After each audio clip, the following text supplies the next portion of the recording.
Bom, boa tarde a todos, todas. Hoje, uma honra imensa.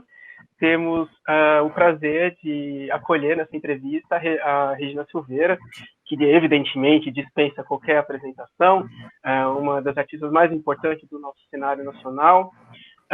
E Regina, bom, eu tive a oportunidade, o prazer de entrevistar você, e eu estava vendo isso antes da nossa entrevista, e lá se vão 17 anos desde de quando eu pude fazer aquela entrevista. Era um momento muito especial para mim. Eu era um garoto muito magro e muito colorido e que estava absolutamente tragado pela sua exposição no Centro Cultural Banco do Brasil, o Clara Luz, evidentemente, né, que inclusive acabou sendo o motivo do meu mundo acadêmico se inicia ali, né? A dissertação foi sobre essa relação entre instituto, obra de arte e público, né? Que com muito prazer, então, eu falo que a Regina Silveira, as obras da Regina Silveira, de alguma forma me moldaram também como pesquisadora, que é muito interessante para mim.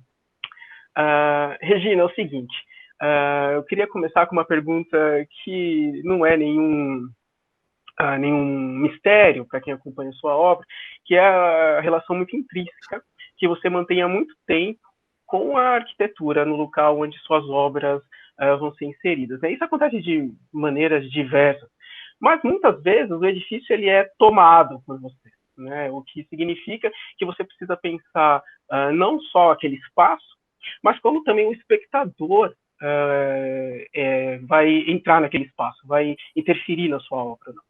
O que, de alguma forma, aproxima a ideia do artista com a ideia de curadoria, uma espécie de artista-curador. Eu queria saber como é que você percebe essa dimensão no seu trabalho.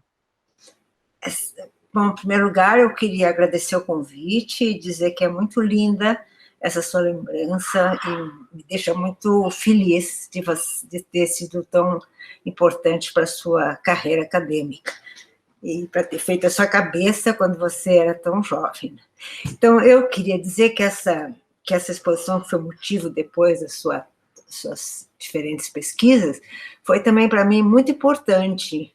Clara Luz é um começo de um tipo de relação muito apertada, de enxertar narrativas dentro de arquiteturas específicas.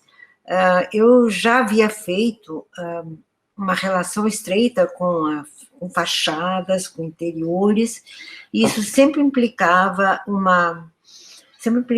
um estudo em profundidade daquele lugar, não só como realização arquitetônica, mas a sua história, os percursos, a utilidade, como ele era usado, a escala, como uma pessoa transita dentro. Então, isso tudo começou a fazer parte do meu trabalho quando eu comecei a fazer instalações específicas, site específico para determinados lugares. Acho que a primeira foi em San Diego, na Califórnia, quando eu fui chamada para fazer uma instalação num prédio recém-reformado pelo arquiteto Robert Venturi. E eu fiz uma instalação que colocava uma narrativa congelada dentro daquele espaço que me foi dado. A narrativa, você deve lembrar bem, era aquela escapada de coiotes, que tinha a ver com aquela região da Califórnia, e também tinha a ver com uma intenção política do meu trabalho, que era aludir aos coiotes que levavam os imigrantes pela fronteira. Mas já naquela obra, eu tive que estudar bastante a planta, estudar a história do edifício, estudar o que a reforma tinha feito com o edifício, tive que caminhar muito lá dentro, sentir onde é que poderia começar aquela história, como é que ela poderia ser vista, que tamanho ela tinha que ter. Foi ali uma lição, que em seguida eu apliquei a fachada da Bienal, um ano depois, quando eu fiz aquela escapada de pegadas de animais diversos, né? Uma outra narrativa que respondia ao tema da Bienal, que era o tema da antropofagia. Então, aqueles animais todos aludidos ali, incompatíveis mesmo, em disparada, né, tinha a ver com a minha resposta àquele tema, mas também com aquilo que eu queria justapor aquela arquitetura ali do Niemeyer, que é para quem visse passando de carro. Né? Mas nós estamos focando na Clara Luz. A Clara Luz foi um dilema para mim por um mês. Eu estive morando naquele edifício para até saber como é que eu ia resolver aquela charada, porque o edifício era um banco, tinha uma claraboia dominante, assim, e um espaço muito inapropriado, continua a ser até hoje, assim, muito difícil de ocupar com exposições de arte. E eu resolvi fazer uma conversa com o edifício que foi totalmente nova para mim. Eu até referi isso, você sabe, algumas vezes que eu cheguei no edifício assim para montar a exposição sem nada, quase tudo cabia dentro da minha bolsa. Era uma coisa que foi montada ali no espaço e pôde conversar com o edifício. Eu fiz instalações de vídeo, eu fiz projeções, eu fiz muitas obras que ocupavam virtualmente quase aquele lugar. Né? Então, foi uma conversa que eu elaborei durante um tempo, habitando mesmo aquele edifício para poder entender. Depois disso, a história é comprida. Porque eu fui muito solicitada a fazer esse tipo de relação, ocupar fachadas enormes, como foi aquela de Taipei, né, no Museu de Taipei. Só a porta tinha 11 metros de altura, a porta do museu. E eu fui convocada a fazer uma obra sobre o próprio edifício, que era um gigante. Né?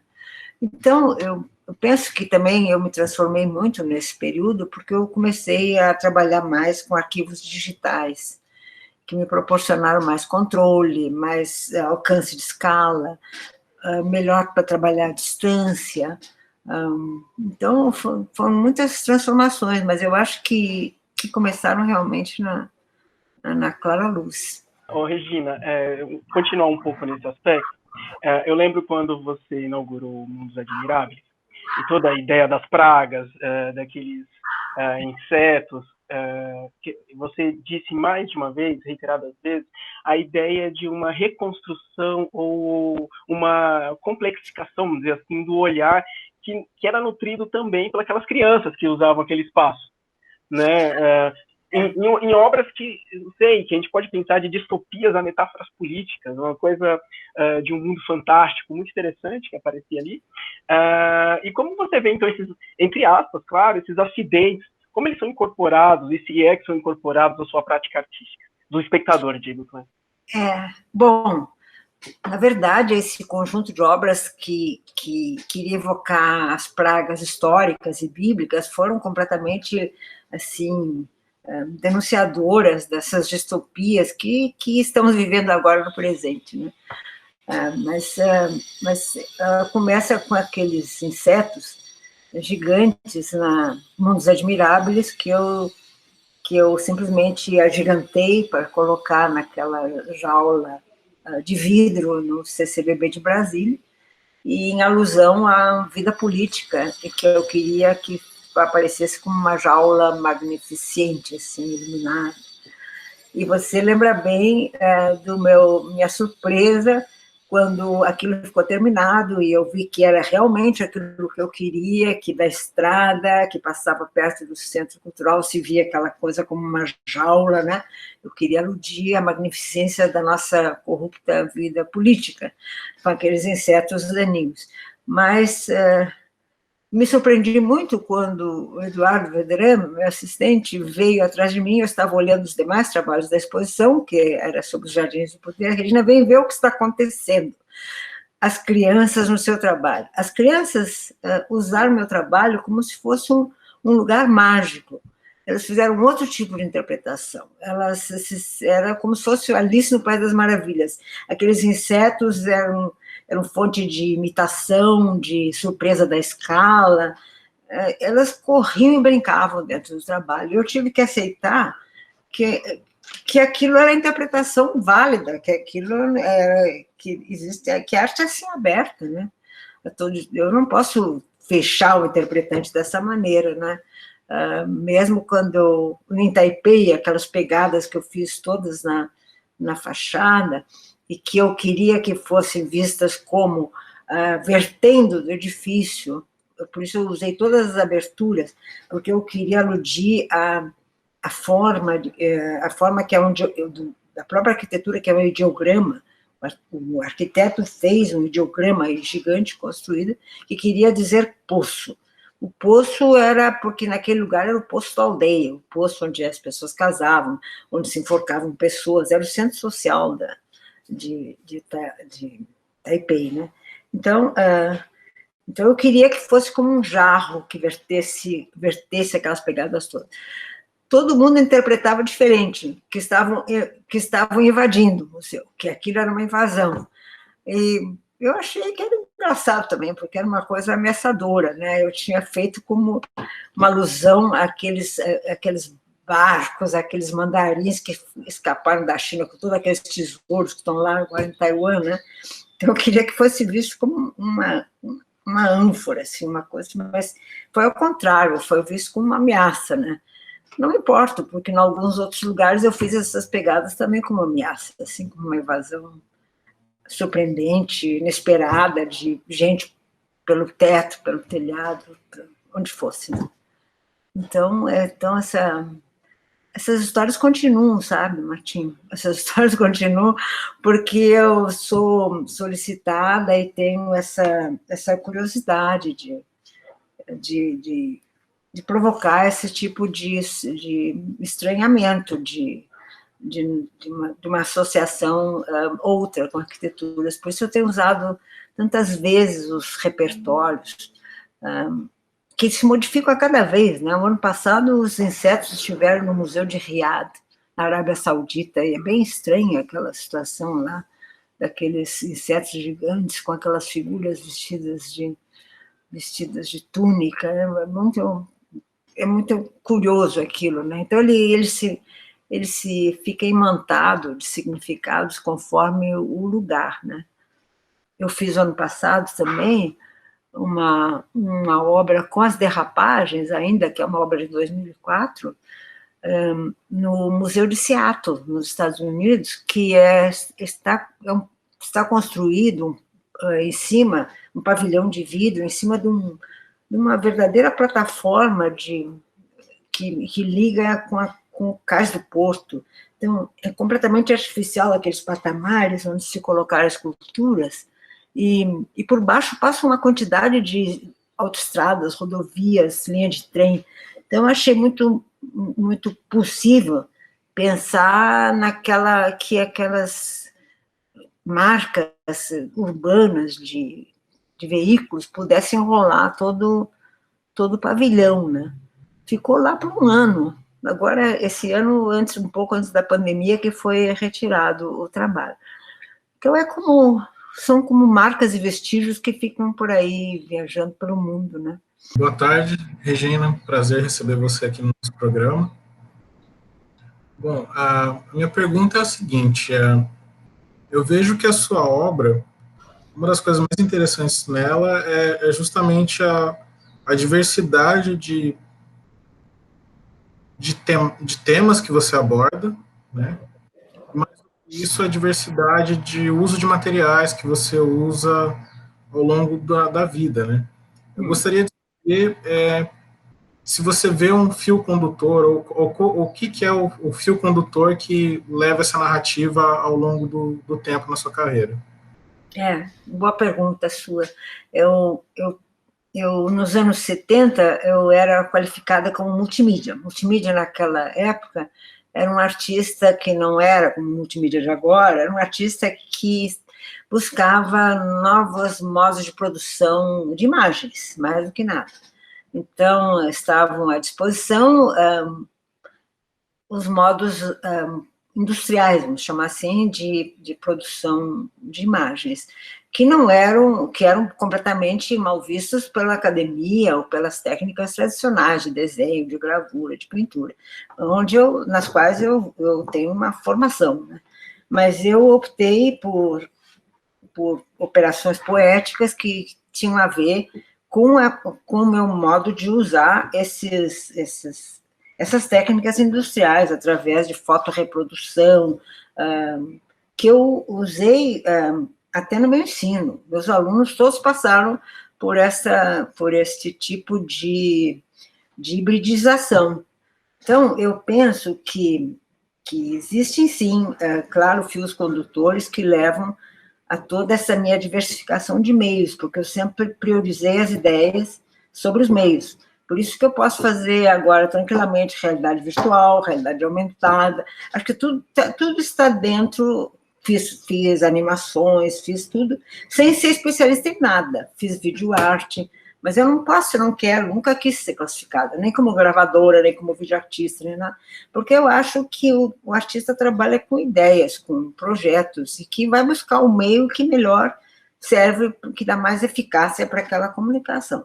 Eu acho que já fui também chamada para participar de mostras que eu achei importantes e que explicavam um pouco isso da atitude dos artistas, de gravura expandida. Gravura expandida é a imagem gráfica que eu acho que domina no meu trabalho e que eu apliquei sobre porcelana, sobre tapeçaria, sobre edifícios, sobre muitos lugares.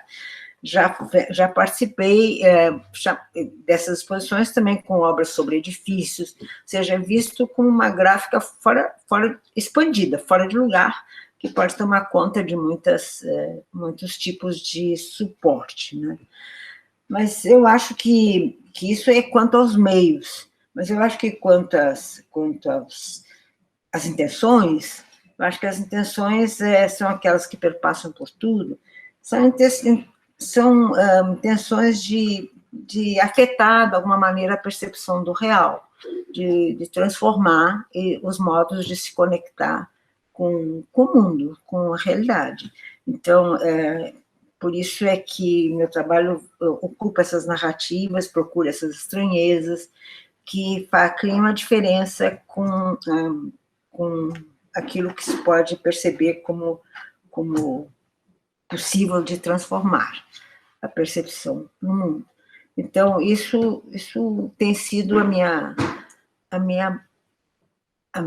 digamos assim, a minha base disso, de operações na vida inteira, que é uma vida muito comprida agora. Eu já fiz 81 anos, mas eu continuo trabalhando bastante, sábado, domingo, fim de semana, diariamente.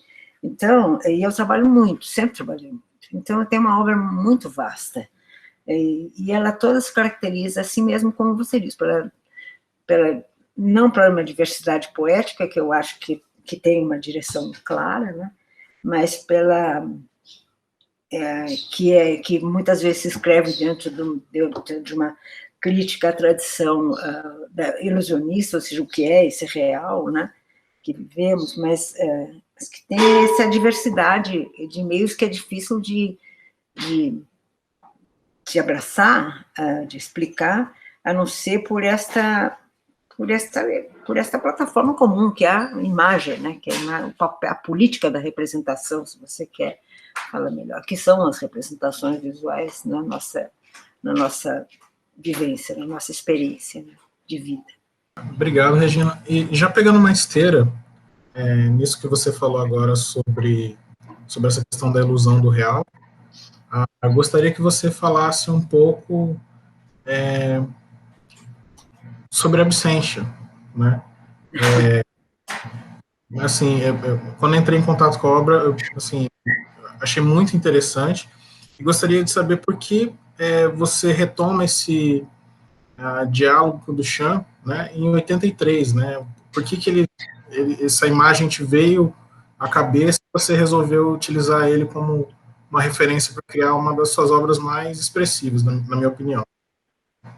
Foi um período em que eu me me interessei muito, estudei bastante a obra do Duchamp, especialmente pela sua vertente crítica, né? Ele se coloca no avesso, assim, da tradição ilusionista, num modo muito irônico. É muito interessante o modo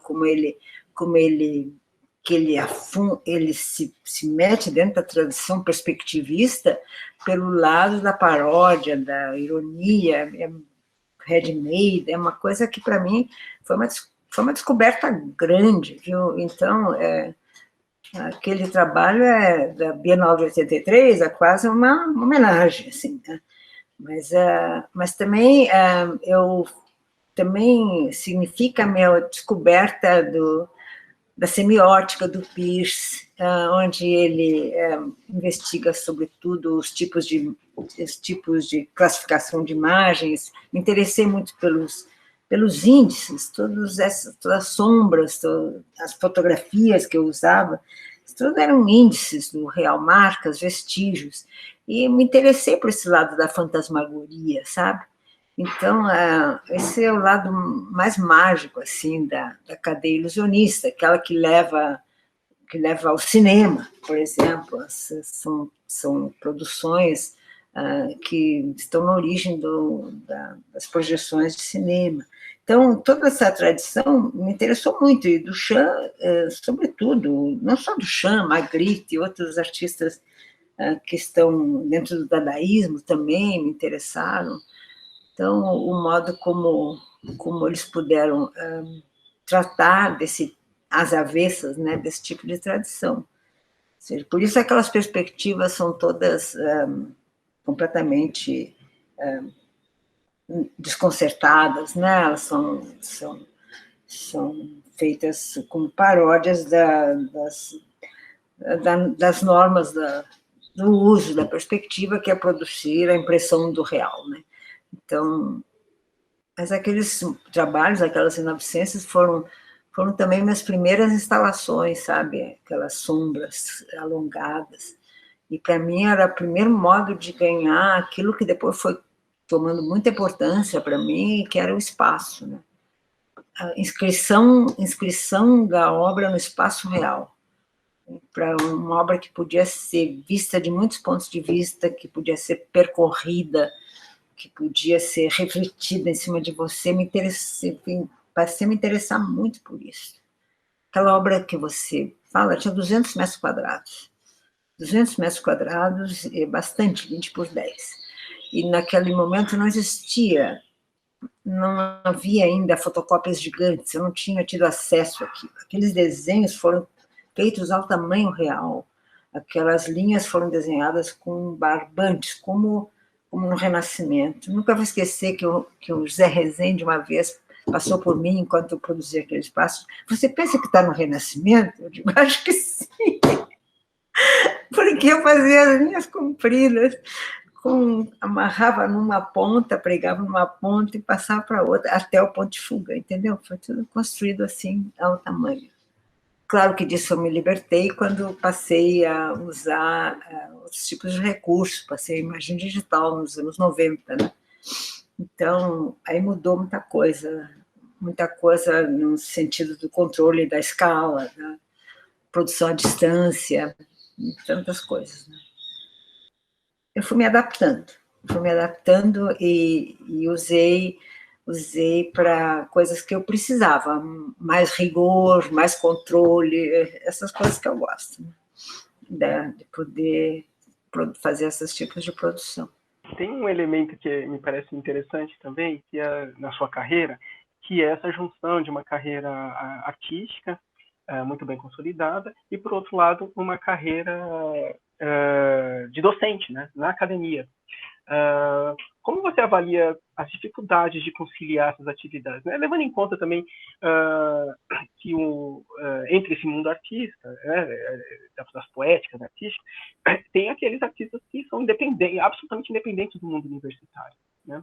Como que você avalia essas dificuldades de conciliar as atividades da docência e também com a carreira artística caminhando? Eu quero dizer que eu sempre acreditei que o ensino da arte merece bons artistas ensinando.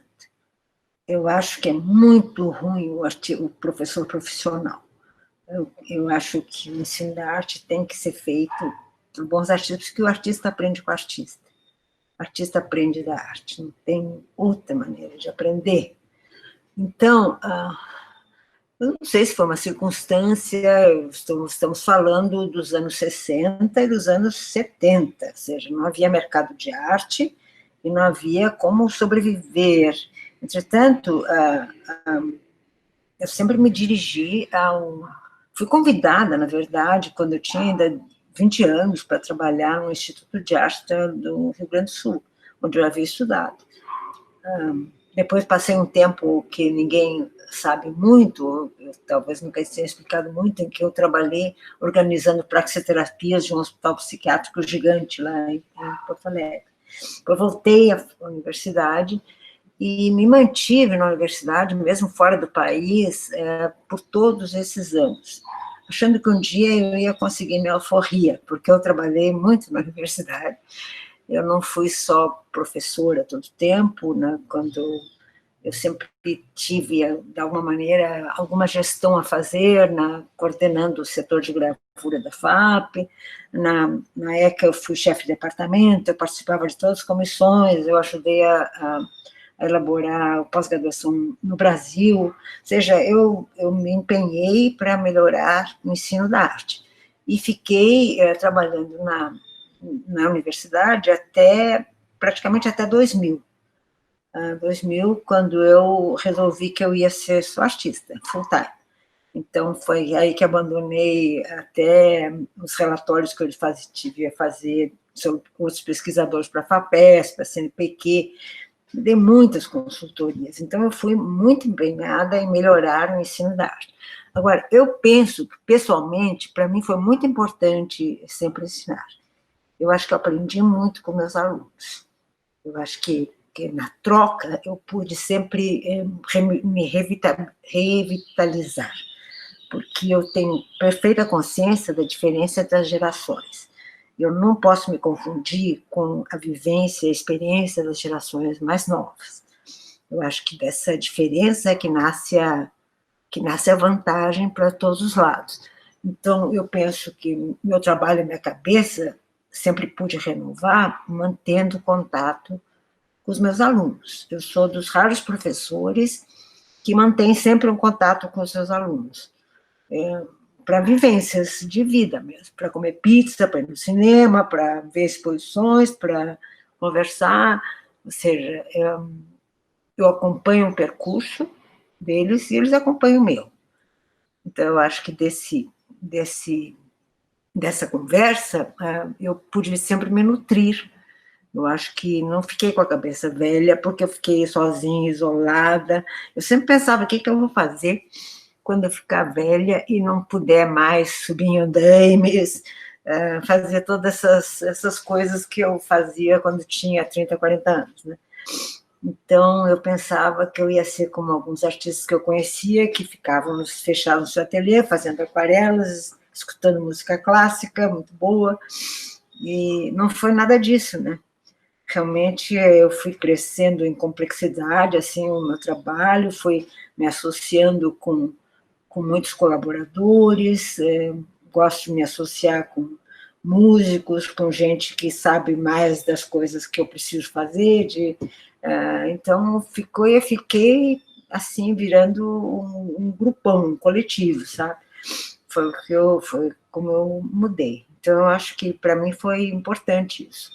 Mas isso significou que a vida inteira eu tive que trabalhar muito, porque precisava fazer a carreira, precisava fazer a minha carreira docente também, precisava fazer mestrado, precisava fazer doutorado e mostrar como é que se faz o doutorado, como é que se faz o mestrado no Brasil.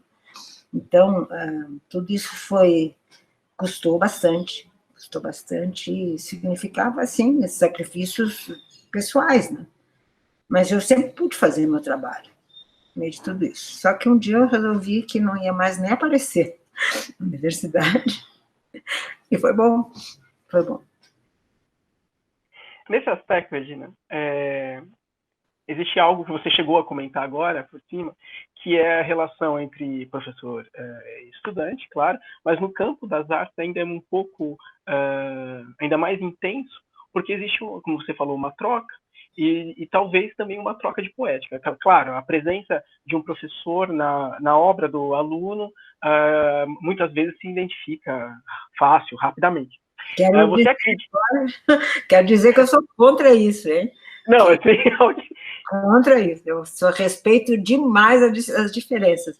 Eu sempre procurei que os alunos, cada aluno procurasse seu próprio poço poético, que ele fizesse a sua maneira, sabe? Eu ensinei a pensar, a refletir, a buscar aquilo que interessa aquele tipo de direção, que não é a minha. Aliás, eu acho que nunca mostrei para os alunos o meu próprio trabalho, eles veriam esse trabalho se quisessem. Eu tive sempre bastante reserva contra alunos que levam a marca dos seus professores. Eu acho muito ruim isso. Sim. Era isso que você ia dizer, né? Era um pouco isso, mas eu queria saber também se existiu, na verdade, um caminho contrário a isso. Se de alguma forma aqueles alunos que cresciam ali, que você estava acompanhando, e muitos deles se tornaram grandes artistas, se de alguma forma a obra deles chegou a tocar você nesse ponto de modificar alguma coisa que você estava pensando. Pensando? Não sei, não. Eu acho que não. Eu não sei dizer isso, sabe? Não sei responder. Eu sempre tive o maior cuidado de que eles fossem diferentes de mim, completamente diferentes de mim, mas que pudessem aprender com atitude. Eu acho que o artista, quando ensina outro artista, eu sempre subvejo aqueles que têm capacidade, porque eu ensinava mais de 200 pessoas por semestre, quando eu dava aula na FAAP e na ECA, né? Não todos vão ser artistas, mas, na verdade, eu tive tive alunos que foram curadores, que foram historiadores, que foram diretores de museu, que foram qualquer outra coisa. Mas eu sabia ver no olho, assim, quais eram os que iam fazer um caminho, né? Então, que eram poucos, que sempre foram poucos, claro. Eu não posso querer que uma quantidade dessas, estudando arte, possa realmente virar bons profissionais. Mas eu acho que forma público também, sabe? Forma o público da arte, e forma aqueles que aproveitam com a arte. Então, não sei dizer. Talvez possa ter acontecido, sim. Talvez possa ter acontecido. Não sei. Eles dirão. Regina, gostaria que você falasse um pouco sobre o papel do desenho na sua obra, de uma maneira geral. Porque, pelo menos, a impressão que eu tenho, olhando toda essa unidade da sua obra, é que o desenho é um elemento sempre importante, independente dessa diversidade de materiais que você utiliza. Assim. Gostaria que você falasse sobre isso. Eu acho que sim, eu fiz tantos trabalhos sobre o desenho também, né? Nos anos 70 eu tenho diversas publicações, e vídeo, arte de desenhar.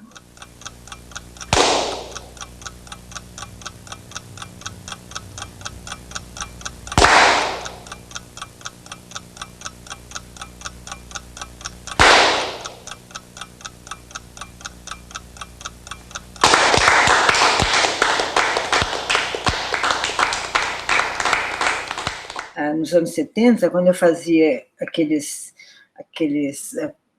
críticas da desenho acadêmico, né, com aquelas mãos segurando armas, tal, era porque eu estava olhando a minha própria formação, porque minha formação foi tão tradicional nos anos 60 e final dos 50, que eu tinha que me libertar daquilo. Então, eu estava aprendendo com o desenho a ser mal educada mesmo, sabe? Aqueles gestos, colocar armas naquelas mãos. Então, tudo isso é arte de desenhar, foi uma série assim. Mas eu penso que configurar, vamos chamar assim, desenhar, configurar ajuda a registrar ideias. Até hoje, eu acho que raramente eu fiz, nos últimos anos, desenhos como tais, assim, ou seja, como finalização. Mas o desenho intermedia todo o meu trabalho, sabe? Ele, muitas vezes, e quem trabalha comigo há muitos anos, como meus assistentes, já sabem que eu gosto de desenhar em cima de fotos, que eu gosto de corrigir ou elaborar ideias com sketches desenhados, que depois aquilo pode passar a constituir o mapa de direção para fazer um trabalho completamente em outro meio, né? Mas eu gosto de registrar ideias por meio de desenho sempre. Eu acho que esse tipo de configuração para mim é um registro das intenções, do que eu quero fazer. Constantemente eu estou interagindo, às vezes, com imagens de computador para ajustar melhor por meio de desenhos. Eu sempre pensei que quando eu fazia projeções luminosas na cidade, era como se eu estivesse passeando um desenho luminoso, sabe? Acho que não precisa ser tão específico assim, o desenho com um instrumento. Acho que tem muitos modos de desenhar. Então, aquela mosca, por exemplo, viajando por tantos bairros, tantas janelas, tantas superfícies, aquilo era um desenho ambulante, né? Um desenho ambulante, luminoso. Esse aspecto que você comentou agora no final, das projeções luminosas, tudo isso, tem um caráter interessante da ideia da própria arte pública, né? A ideia de uma arte pública. E na sua obra, ela aparece de duas formas, né? Tem essa, que tem um caráter efêmero, e tem um papel quase de acidente, né? De você perceber no meio da cidade aquele Superman, aquele Super X voando para um lado para o outro, ou a mosca, e também tem um lado que é o permanente, né? Como entre tantas, né? Como aquela da Biblioteca Mário de Andrade, na Calçada, né? Como que você pensa a arte pública na sua obra? Ai, olha, no Brasil, isso com muita dificuldade, sabe? A arte pública permanente ainda é uma questão para mim a resolver. A própria Biblioteca Mário de Andrade está completamente danificada e começou a ficar danificada nas primeiras meses. Ainda ontem recebi uma comunicação da Sabesp dizendo que tinha danificado bastante. Primeira vez que telefono assim, não sei porquê, não sei como me acharam. Danificado bastante a calçada. A calçada Mário de Andrade foi feita depois de um projeto que eu fiz para a Biblioteca de Nova York, no Bronx. Eu fazer uma nova sede e depois eu ganhei o concurso, e depois não foi feito, e eu transferi ele para cá. É um trabalho que eu considero assim, que resgatava para mim muitas coisas que eu já tinha mágoa em relação à arte pública. Já tinha tido uma obra completamente destruída junto à Universidade Cruzeiro do Sul, uma praça que depois que a universidade perdeu e passou por uma subprefeitura, que virou uma ruína o trabalho, né? Então, essa mágoa toda, eu pensei que eu tinha lavado a alma quando fiz a Biblioteca Mário de Andrade, porque ela era vasta, era generosa, era bem feita. Eu deixei os arquivos todos não só para a biblioteca, mas deixei para a Secretaria de Cultura, deixei para o Itaú, que tinha pago a calçada. Eu deixei 2 toneladas de pedras cortadas na biblioteca para fazer segundo os arquivos. Quando fosse danificado, nunca foi usado e foi danificando assim gradativamente, e aquilo está um desastre, né? Então, eu queria contar que eu estou fazendo atualmente, acho que há uns 3 anos, um projeto muito difícil, um projeto de calçadas para a Zona Leste, aqui, que é uma zona para o Jardim Pantanal, ali, que é uma zona bem problemática, junto sob a curadoria do Nelson Brissac, que fazia as artes cidades. Norteada por uma perspectiva que eu acho muito interessante, que é dos próprios moradores fazerem as calçadas, aprenderem a fazer as calçadas, não só as lajotas, que foram desenvolvidas pela para isso, mas também os próprios desenhos, pensando, bom, se eles mesmos fazem, eles mesmos vão cuidar. Até agora isso não saiu porque é completamente complexo e difícil, né? Mas eu não sei o que pensar da arte pública no Brasil e permanente quando ela não está no espaço cuidado. Eu tenho obras que permanecem, eu me interesso muito, eu acho que a melhor, para mim, a dimensão das mais importantes da arte é quando ela está no espaço público. Tá? Ela não está dentro do museu, não está numa galeria, ela está para as comunidades. Mas é muito difícil a preservação. Quando eu pude comparar o que acontece em Seattle com aquele parque de esculturas, que de noite só tem uma correntinha, que ninguém passa, que ninguém vai lá danificar, nem botar fogo nas esculturas, nem, sabe? É um respeito, assim, que a gente não tem aqui. A arte pública que se conserva minha está no aeroporto Salgado Filho, em Porto Alegre, está no Sesc Santo André, está em lugares, assim, que podem preservar a arte. Fora isso, eu prefiro arte efêmera, sabe? Projetar animações, criar surpresas na cidade, isso é o que eu tenho feito com mais esperança, assim, e crença. Eu acredito muito no poder de transformação dessas fantasmagorias, assim, urbanas. Eu acho que são super interessantes. Tenho feito bastante aqui na pandemia também, consegui fazer algumas projeções na cidade. Então é difícil essa coisa da arte pública, sabe? Eu estou, nesse momento, investindo nesse projeto da Zona Leste, das calçadas feitas pelos próprios moradores, com os desenhos que eu oriento como vou fazer. Mas se isso der bom resultado, eu estou salva nas minhas intenções. Né? Você pode falar um pouco, então, sobre essas intervenções que você está fazendo. Durante a pandemia, você falou que está fazendo... eu fiz com versões, né? Com o Davi Santos, que é Vejo Você. Ele tem feito projeções sobre um edifício abandonado ou vazio nas imediações de onde ele vive, então mandei para ele algumas sequências de vídeo para projetar na rua. Eu já inventei diversos desses trabalhos para projeção urbana, né? E eu acho que esse é o momento em que elas são mais necessárias e viáveis e possíveis, né? Possíveis de fazer. Então, pude realizar uma com a palavra luz, como um vagalume, assim, e outra com a mosca. Então, uma mosca digital animada, né? E é o que eu tenho podido fazer, a parte do que eu continuo fazendo no meu estúdio, né? Regina, você comentou da obra lá do Mário de Andrade, né, que corresponde também, dentro da sua carreira, uma série importante, que é a série dos bordados, né? E remete ao bordado Santa Cruz e tal.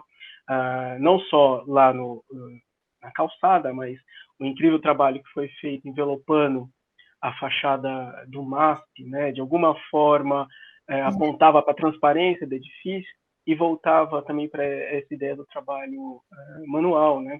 Que, de alguma forma, é um trabalho relacionado ao trabalho doméstico feminino. E depois também tem aquele colégio no Japão, em Ojima, né? Que você vai envelopar o edifício inteiro. Rachada. Tem mais, hein? Tem muito mais que eu nunca... Tem muito mais que isso, né? Eu acho que o bordado é assim, um modo...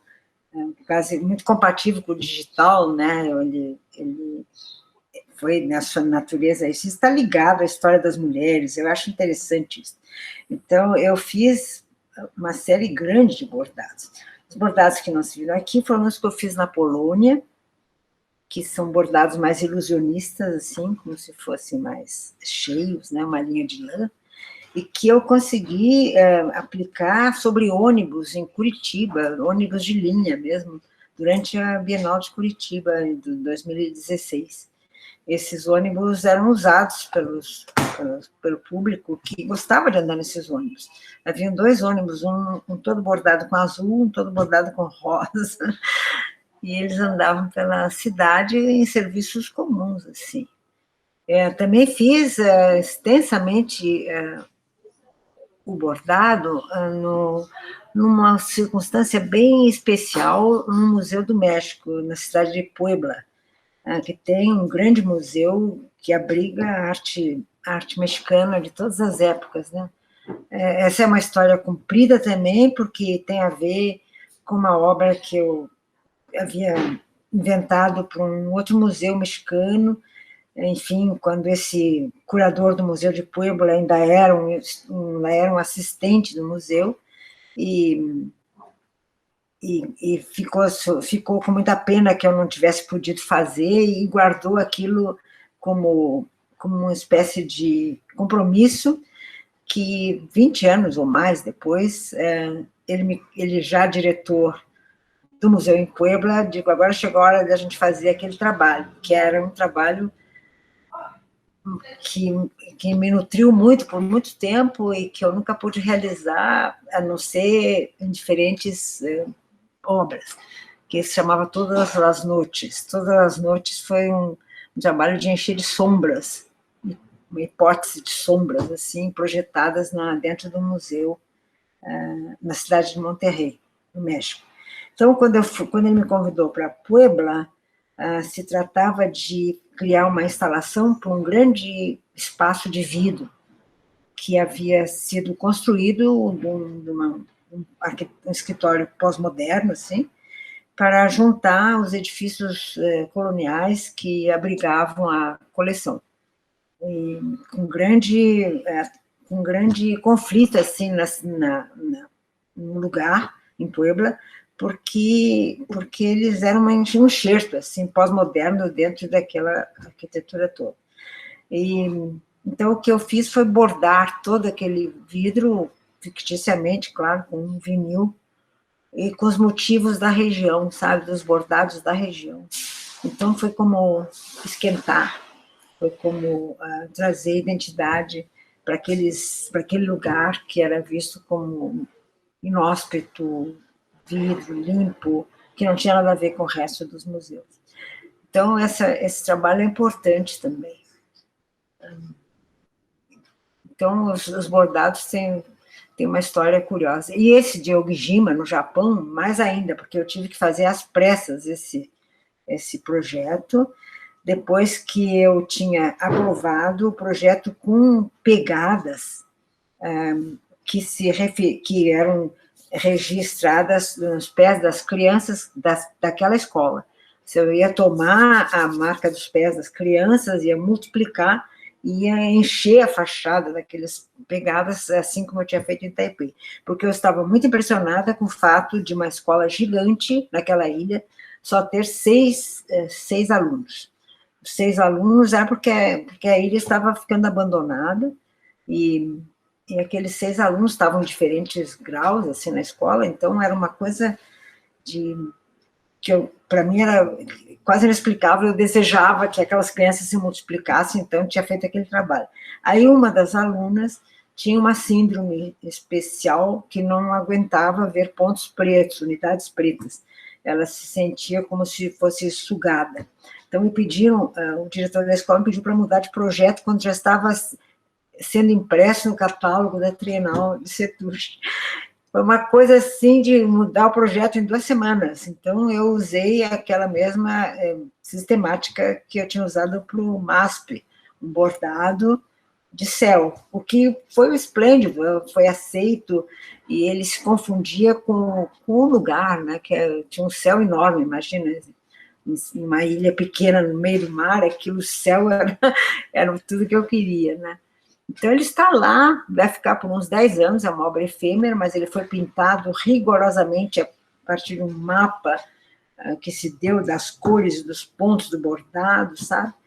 Foi feito, e eu pedi que não tirasse os andames, foi executado lá, eu pedi que não tirasse os andames até eu chegar, porque eu ia ver se tivesse alguma coisa que tinha que trocar. Estava perfeito, né? Não tinha nem 1 milímetro para mudar, né?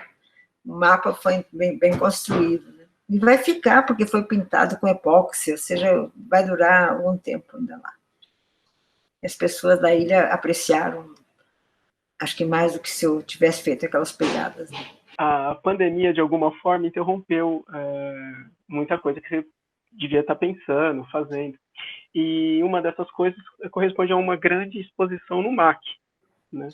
Tá? E queria que você pudesse contar para a gente um pouquinho o que corresponde a essa exposição, porque eu sei também que ela existe por conta de uma grande doação, né, no museu, e se, de alguma forma, haverá uma retrospectiva. Eu sei que você não gosta da ideia de retrospectiva, mas, enfim, se existe alguma coisa desse tipo. Essa exposição está completamente organizada já, ela foi adiada para agosto do ano que vem, acho que é agosto, ainda não estou certo se é abril ou se é agosto, mas ela foi adiada porque ela tem que ficar mais próxima da Bienal, que também foi adiada, porque a minha exposição no MAC é uma parceria entre o MAC e a Bienal. E também eu tenho obras na Bienal, que foi... tem uma obra histórica e tem uma nova que eu propus. Então, todo esse conjunto está já completamente planejado, é só para realizar, mas para o ano que vem. Então, deu um buraco assim, grande no tempo, mas eu queria contar que a exposição do MAC, ela apareceu como projeto depois da minha última doação, junto com a galeria da Luciana Brito, doamos mais de 40 obras. Estou no período da vida que eu quero fazer cargas ao mar, tá? Então, especialmente de obras que têm que ser cuidadas por instituições, por museus, e você sabe que eu tenho uma história muito próxima ao Museu de Arte Contemporânea, onde estive mais de 20 anos no conselho também, desde o tempo do Zanini. Então, é uma coisa assim que eu já sempre doei obras. Então, agora com essas, contando obra por obra, tem mais de 200 obras minhas na coleção. Então, a ideia é montar esse conjunto, e o conjunto é enorme, ele ocupou toda a pavilhão, aquele externo ao museu, ele ocupa tudo, e ocupa também o corredor de vidro que junta as duas exposições, e tem também um trabalho em pena. Então, é um trabalho só das obras que pertencem ao museu, com exceção de uma que se pediu emprestada a metade da obra, que é aquela realidade virtual que estava no Museu de Escultura, Borders. Lembra que a gente punha os óculos e via os labirintos subir e descer. Eu achei que aquela ia completar um pouco o percurso, mas o MAC tem obras agora que são, acho que emblemáticas do percurso. Eu não sei se chega a constituir uma retrospectiva, acho que sim, né? Apesar de eu não querer olhar para trás, mas lá estão obras tem inclusive obras dos anos 60, sabe? Estilogravuras, do tempo que eu trabalhava naquele hospital. Tem os vídeos dos anos 70, tem todas aquelas publicações tocadas por Maillard, tem uma grande doação que eu fiz também nos anos 80, dos objetos, e tem coisas que o museu foi anexando nos últimos anos, independente de doação, como aquela animação daquela mão, que é a minha, né, que gira assim, que uma vez mais, que faz aquele ruído desagradável, proposital, né? Então, tudo isso está junto e foi muito bem organizado pelas curadoras, que a curadora agora é a diretora do MAC, Ana Magalhães, né? Também a Luísa Costa, também é minha curadora, e eu trabalhei junto com o Álvaro Razucchi para fazer toda a expografia da exposição. Eu acho que tá legal com o percurso, assim, sabe? Então, é um sonho poder fazer essa exposição. E eu queria contar, só para terminar também, o que ficou interrompido, o que vai aparecer. Ficou interrompida a minha exposição no Paço das Artes, que abriu em janeiro e era para ter concluído em final de maio. Ela vai reabrir para lançamento de catálogo, para permanecer uns 2 meses ainda. Vão abrir as 2 exposições que ficaram prontas, instaladas no Sul, que são em parceria com Antônio Montadas, o meu amigo espanhol de tantos anos, quase 50 anos. Então, com um curador espanhol, a gente dividiu o espaço da Fundação Vera Chaves Barcelos e da Galeria Bolsa de Arte. Essas duas exposições ainda vão abrir. E tem uma intervenção na coleção Yunis, aqui em São Paulo, que também estava em preparação e que eu vou terminar. Essas são coisas que ainda vão acontecer este ano. E para o ano que vem tem isso, e tem uma coisa mais para frente ainda, que eu vou contar, que já está em preparação também, que significa que eu tenho que ficar viva, feliz e produtiva muito mais tempo, que é uma exposição grande no Museu Site Santa Fé, no Novo México, nos Estados Unidos, que é também um tipo de survey, assim, de obra, desde obras icônicas, assim, do meu percurso, e que depois, que vai ficar quase um ano nesse museu, e depois vai percorrer outros museus americanos. Então, possivelmente eu vou ter que acompanhar essa exposição, porque tem obras que são feitas específicas para os edifícios também, às vezes no lado externo do edifício. Então, é um compromisso que também já foi adiado mais um ano, agora possivelmente ele passou para 2022. E o futuro, seja ele qual for, né? Vamos em frente. Bom, Regina, nós agradecemos muito a sua disponibilidade, a sua presença com a gente hoje. Tá bom. Obrigada a vocês, tá, pelas perguntas, pela oportunidade. Eu espero que os alunos possam também participar disso. Tá bom. A gente agradece, Regina. Tenho certeza que grande parte do nosso público são de estudantes, né? Muito obrigado pela sua disponibilidade e generosidade. Tá bom. Então, ok. Vamos desligar, né? Tá? Isso. Tchau, Regina. Um abraço. Tchau. Até mais. Abraço. Tá. Não vai. Peraí, deixa eu ver se apareço aqui. Tá bom. Can't find a câmera. Não pode encontrar minha câmera, por quê? Deixa eu ver o que está errado aqui. Tá certo. Achei a foto. Peraí que eu vou dar ok aqui. Vai aparecer. Entrou já. Deu, né? Deu, agora sim. Como é que tá, Regina? Tudo bem? Eu bem, você? Quanto tempo, Tô bem. né? Com muito tempo. Eu tô em Juiz de Fora agora. Em Juiz de Fora? Acho que eu nunca fui a Juiz de Fora. Como é a faculdade? Tem muitos alunos, mas eu fico muito agradavelmente surpreendida que você acompanha tudo, né? Você sabe tudo. Muito bem. Fico aguardando